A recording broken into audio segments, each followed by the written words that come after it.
सप्तशृंगी देवीचे मंदिर म्हणजे 3.5 शक्तिपीठांपैकी एक म्हटले जाते। या मंदिराचे राम, सीता आणि छत्रपती शिवरायांनी दर्शन घेतल्याचा उल्लेख आढळतो। चला तर मग जाणून घेऊया या धार्मिक स्थळाचे महत्त्व आणि इतिहास। सप्तशृंगी सह्याद्रीच्या डोंगर माथ्यावर वसलेले हे ठिकाण। सह्याद्रीच्या कड्याला 7 शिखरे आहेत, त्यावरून या गडाला सप्तशृंगी म्हटले जाते। गडावर सूर्यकुंड, जलगुंफा, तांबूलतीर्थ, मार्कंडेय ऋषींचा मठ, शीतकडा, शिवतीर्थ अशी पवित्र स्थळे आहेत। नाशिक जिल्ह्यातल्या वणीतले हे रमणीय ठिकाण समुद्र सपाटीपासून गडाची 4569 फूट उंची आहे। या गडाला एकूण 472 पायऱ्या आहेत। गड चढण्याचा आणि उतरण्याचा दोन्ही मार्ग वेगवेगळे आहेत। मंडळी, महाराष्ट्रातील 3.5 शक्तिपीठापैकीच एक म्हणजे वणीची सप्तशृंगी देवी। 3.5 शक्तिपीठांना ओंकाराचे सगुण रूप मानतात। ओंकारात 3.5 मात्रा आहेत, त्यातील अकारपीठ म्हणून माहूर ओळखले जाते, उकारपीठ तुळजापूर, मकारपीठ कोल्हापूर आणि अर्धमात्रा म्हणजे सप्तशृंगी हे अर्धपीठ आहे, कारण या देवीच्या मूळ ठिकाणाचे दर्शन सर्वांना होत नाही असा उल्लेख भागवत पुराणात आढळतो। शुंभ, निशुंभ व महिषासुरांचा वध केल्यानंतर देवीने या गडावर वास्तव्य केल्याचे म्हटले जाते। ब्रह्मदेवाच्या वरदानामुळे अहंकारी आणि क्रूर कर्मा झालेल्या महिषासुराचा वध करण्यासाठी ब्रह्मा, विष्णू आणि महेश या त्रिदेवांसह अन्य सर्व देवांनी आदिशक्तीचे आवाहन केले। आदिमायेच्या विविध शक्ती रूपांनी तब्बल 9 दिवस महिषासुरासह अनेक असुरांशी युद्ध केले आणि प्रचंड युद्धानंतर देवीने महिषासुराचा वध केला। वाईटावर चांगल्याचा विजय म्हणून अश्विन शुद्ध दशमी, विजयादशमी म्हणजेच दसरा म्हणून साजरी केली जाऊ लागली। नवरात्र म्हणजे देवीच्या शक्ती स्वरूपाचे पूजन, उपासना, आराधना, नामस्मरण करण्याचा प्रेरणादायक कालावधी। या कालावधीत केलेले दुर्गा देवीचे पूजन अत्यंत शुभ, लाभदायक आणि पुण्य फलदायक मानले जाते। देशभरात देवीचे 108 शक्तिपीठे असल्याचे सांगितले जाते। या प्रत्येक स्थानाचे महत्त्व आणि महात्म्य अगदी वेगळे आणि विशेष असल्याची मान्यता आहे।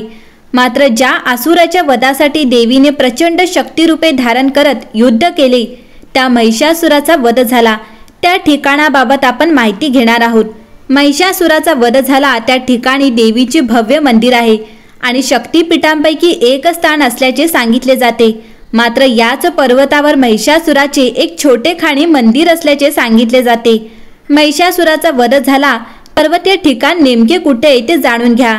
भागवत पुराणातील उल्लेखानुसार देशभरात 108 शक्तिपीठे आहेत, त्यातील महाराष्ट्रात आदिशक्तीची 3.5 शक्तिपीठे प्रसिद्ध आहेत। 3.5 शक्तिपीठे म्हणजे ओंकाराचे सगुण रूप। ओंकारामध्ये 3.5 मात्रा आहेत। अकारपीठ माहूर, उकारपीठ तुळजापूर आणि मकारपीठ कोल्हापूर आणि अर्धमात्रा सप्तशृंगी। सप्तशृंगी निवासिनी देवीच्या मूळ ठिकाणाचे दर्शन सर्वांना होत नाही म्हणून अर्धपीठ। 3.5 शक्तिपीठांपैकीच याच सप्तशृंगी पर्वतरांगावर देवीने महिषासुराचा वध केल्याचे सांगितले जाते। हे देवीचे मूळ पीठ मानले जाते। सप्तशृंगी देवीला महाकाली, महालक्ष्मी आणि महासरस्वतीचे ओंकार रूप समजण्यात येते। शुंभ, निशुंभ व महिषासूर या पाशवी शक्तीच्या असुरांचा नाश केल्यावर तपसाधनेसाठी देवीने या गडावर वास्तव्य केले अशी मान्यता असल्याचे सांगितले जाते। ब्रह्मदेवाच्या कमंडलूपासून निघालेल्या गिरिजा महानदीचे रूप म्हणजे सप्तशृंगी देवी अशी मान्यता आहे। आदिशक्तीचे हे मूळ स्थान आहे असे मानले जाते। देवीचे 18 भुजा सप्तशृंग रूप येथे पाहावयास मिळते। ही देवीची मूर्ती स्वयंभू तसेच भव्य आहे। येथील गाभाऱ्याला शक्तिद्वार, सूर्यद्वार आणि चंद्रद्वार असे 3 दरवाजे आहेत। या तिन्ही दरवाजातून देवीचे दर्शन घडते। देवीची मूर्ती 8 फूट उंचीची आहे। ही मूर्ती शेंदुराने लिपली आहे। येथे देवी सप्तशृंगीने प्रत्येक हातामध्ये वेगवेगळे आयुधे धारण केलेले आहेत। महिषासुराचा वध करण्यासाठी ब्रह्मा, विष्णू, महेश, इंद्र आदींनी आपापली अस्त्रे व शस्त्रे देवीला दिल्याचे सांगितले जाते। मंडळी, सप्तशृंगी देवीचे आणखी एक वैशिष्ट्य म्हणजे चैत्र नवरात्रात देवीचे मुख प्रसन्न भासते, तर शारदीय नवरात्रात देवीचे मुख गंभीर असते अशी मान्यता असल्याचे सांगितले जाते। महानुभावी लीळा चरित्रात असा उल्लेख आढळतो की राम रावण युद्धात इंद्रजिताच्या शस्त्राने लक्ष्मण मूर्छा येऊन पडला। त्यावेळी हनुमंताने द्रोणागिरी पर्वत नेला आणि द्रोणागिरीचा काही भाग खाली पडला। तोच हा सप्तशृंगी गड होय। याशिवाय सुरतेची लूट केल्यानंतर छत्रपती शिवाजी महाराज देवीच्या दर्शनाला आल्याचा संदर्भ बखरींमध्ये नोंदवलेला आहे। सप्तशृंगीचे स्थान नाशिक जिल्ह्यातील वणी येथे असलेल्या सह्याद्रीच्या पूर्व पश्चिम डोंगर रांगेत मोडते। सह्याद्रीच्या पठारावर असलेले हे ठिकाण समुद्र सपाटीपासून सुमारे 4569 फूट उंचीवर आहे। देवीच्या पर्वताला प्रदक्षिणा घालता येते, मात्र हा मार्ग खडतर आणि धोकादायक आहे। दंडकारण्यात राम सीता वनवासात असताना देवीच्या दर्शनाला आल्याचे पौराणिक ग्रंथात उल्लेखलेले सापडते। देवीचे दर्शन घेण्यासाठी एका बाजूने 472 पायऱ्या आहेत। चढणीचा मार्ग असून दर्शन घेतल्यानंतर दुसऱ्या बाजूने परतीचा मार्ग आहे। हे दोन्ही मार्ग पायऱ्यांचे आहेत।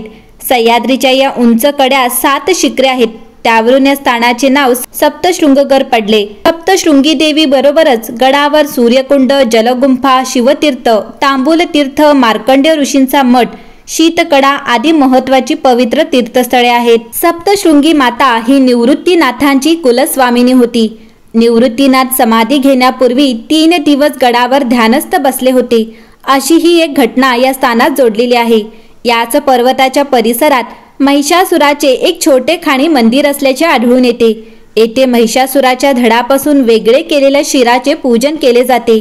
एवढेच नव्हे तर महिषासुराचा वध करण्यासाठी आदिशक्तीने दिव्य त्रिशूळाचा वापर केला होता। त्रिशूलाच्या प्रचंड प्रहारामुळे या पर्वताला मोठी भेग गेली। सदर छेद आजही पाहायला मिळते अशी मान्यता आहे। सप्तशृंगी देवी खानदेशी देवी म्हणून प्रसिद्ध आहे। विशेषतः चाळीसगाव, जळगाव, मालेगाव व धुळे या भागातून भाविक फार येतात। मंदिरात उच्चासनावर उभी असलेली देवीची मूर्ती 9 फूट उंच आहे। तिला 18 हात आहेत। ती पाषाण मूर्ती स्वयंभू आहे। पाणीदार नेत्र, सरळ पण किंचित कललेली मान, 18 हात, 18 विविध आयुधे असा देवीचा थाट आहे। दर पौर्णिमेला व नवरात्रात येणाऱ्या भाविकांनी गड गजबजून जातो। चैत्री पौर्णिमेला सुमारे 1 लाखाच्या वर भाविक येतात। देवीचा गाभारा ओटीचे खण, नारळ व साड्यांनी भरून जातो। महिषासुराचा वध करण्यासाठी मार्कंडेय ऋषींनी यज्ञ केला होता। त्या यज्ञातून देवी प्रगट झाली होती। सिंहासनावर आरूढ झालेल्या देवीच्या 18 हातात निरनिराळी शस्त्र होती। तिने त्या राक्षसांचा निपात केला म्हणून या देवीला महिषासुरमर्दिनी असेही म्हणतात। मंडळी, या गडावरचे आणखीन एक वैशिष्ट्य म्हणजे गडावर सुमारे 5000 वस्ती आहेत, मात्र तेथे एकही कावळा नसल्याचे सांगितले जाते। 18व्या शतकात सरदार दाभाडे यांनी गडावर जाण्यासाठी डोंगर फोडून केलेल्या पायऱ्या फार उंच आहेत। गडावर सिद्धेश्वर मंदिराजवळ शिवतीर्थ तळे आहे। ब्रह्मदेवाने नारदाला त्या तीर्थस्थानाचे सुचिरभूत ठेवून नंतर देवीचे दर्शन घेण्यास सांगितले असा पुराणात उल्लेख आहे।